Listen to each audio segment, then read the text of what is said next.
سر کو گھمانے کی، سر کو یعنی داہنی طرف جو ہے کرنے کی گنجائش موجود ہے. اس پر ہم مزید تفصیل سے کسی اگلی تقریر میں اس کو دلائل، جو علماء نے جو دلائل دی ہیں، جو حدیثیں ہیں، اس کو سامنے رکھ کر کے ہم اس پر انشاءاللہ اس پر روشنی ڈالیں گے.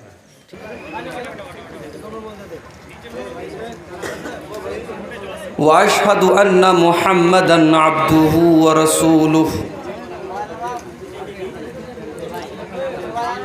یا ایها الذین آمنوا اتقوا الله حق تقاته ولا تموتن الا وانتم مسلمون.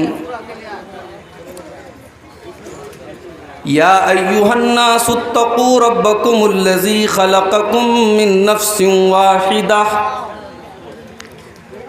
وخلق منها زوجها وبث منهما رجالا كثيرا ونساء واتقوا الله الذي تساءلون به والأرحام إن الله كان عليكم رقيبا. يا أيها الذين آمنوا اتقوا الله وقولوا قولا سديدا يصلح لكم أعمالكم ويغفر لكم ذنوبكم ومن يطع الله ورسوله فقد فاز فوزا عظيما. أما بعد فإن خير الحديث كتاب الله وخير الهدي هدي محمد صلى الله عليه وسلم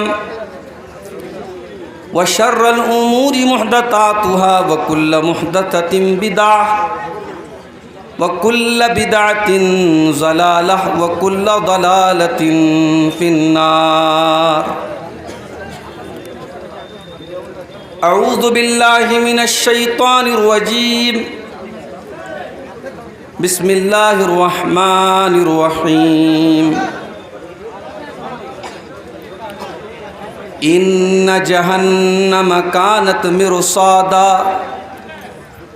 للطاغین مآبا لابثین فیہا احقابا لا يذوقون فیہا بردا ولا شرابا الا حمیما وغساقا جزاء وفاقا.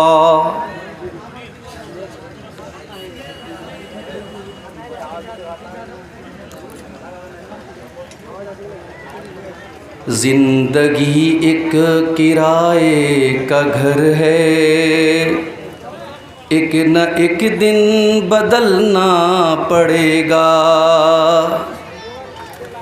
زندگی ایک کرائے کا گھر ہے، ایک نہ ایک دن بدلنا پڑے گا. موت جب تجھ کو آواز دے گی، موت جب تجھ کو آواز دے گی، گھر سے باہر نکلنا پڑے گا. روٹھ جائیں گی جب تجھ سے خوشیاں، غم کے سانچے میں ڈھلنا پڑے گا. وقت ایسا بھی آئے گا ناداں، تجھ کو کانٹوں پہ چلنا پڑے گا. اتنا معذور ہو جائے گا تو، اتنا مجبور ہو جائے گا تو، یہ جو مخمل کا چولا ہے تیرا، یہ کفن میں بدلنا پڑے گا. کر لے ایمان سے دل کی صفائی، چھوڑ دے تو برائی. وقت باقی ہے عاصی سنبھل جا، ورنہ دوزخ میں جلنا پڑے گا. ایسی ہو جائے گی تیری حالت، کام آئے گی دولت نہ طاقت. ایسی ہو جائے گی تیری حالت، کام آئے گی دولت نہ طاقت.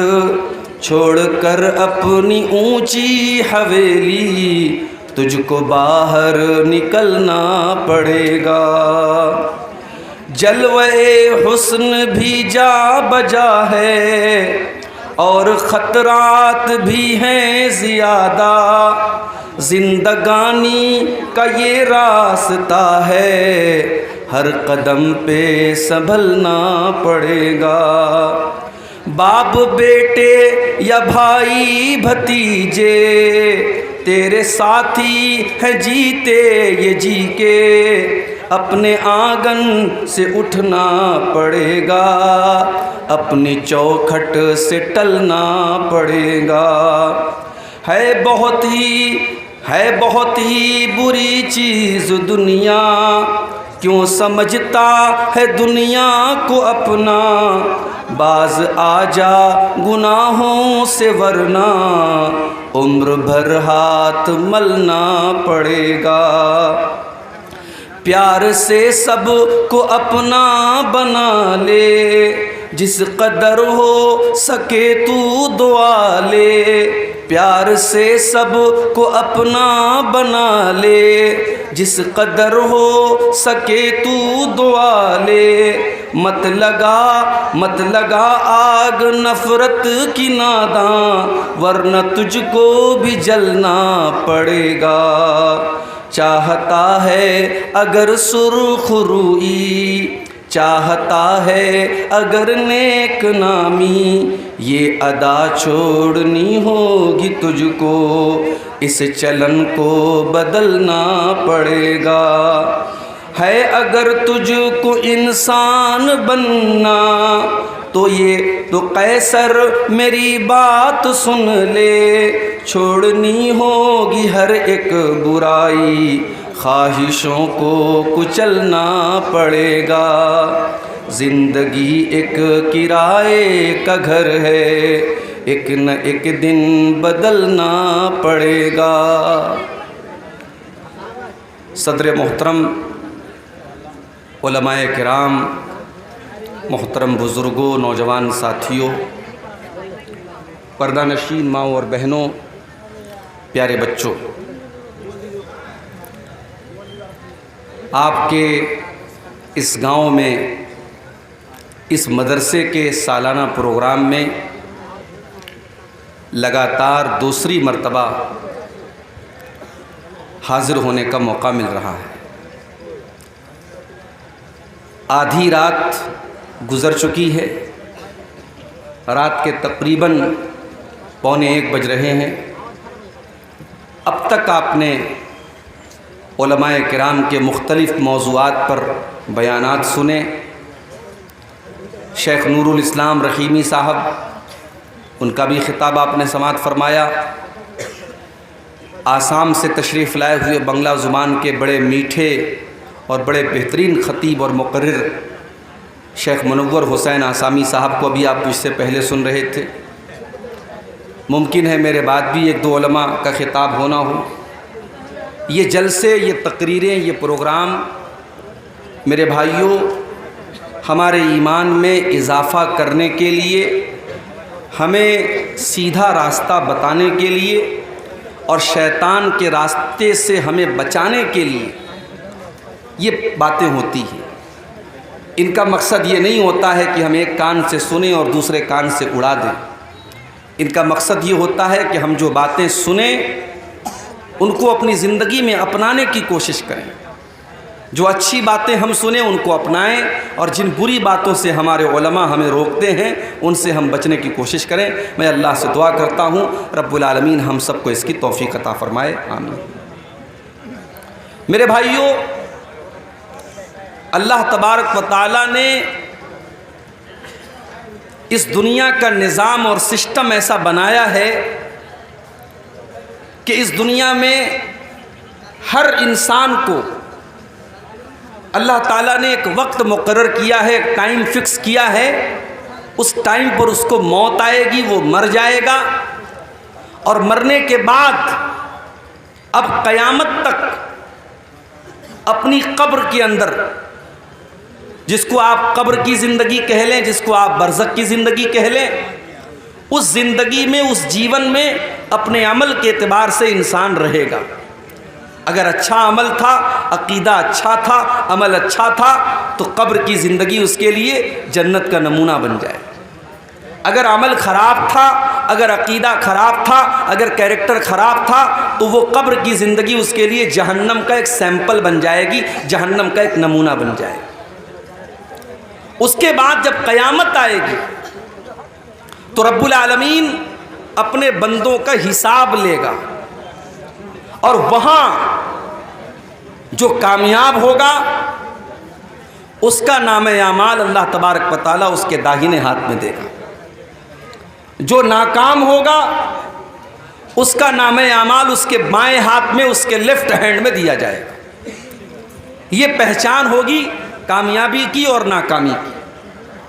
اللہ کے پاس کون ہے؟ اللہ کے پاس کون ہے جس کا نام اعمال اس کے داہنے ہاتھ میں ملے گا، اور اللہ کے فیل کون ہے جس کا نام اعمال اس کے بائیں ہاتھ میں ملے گا۔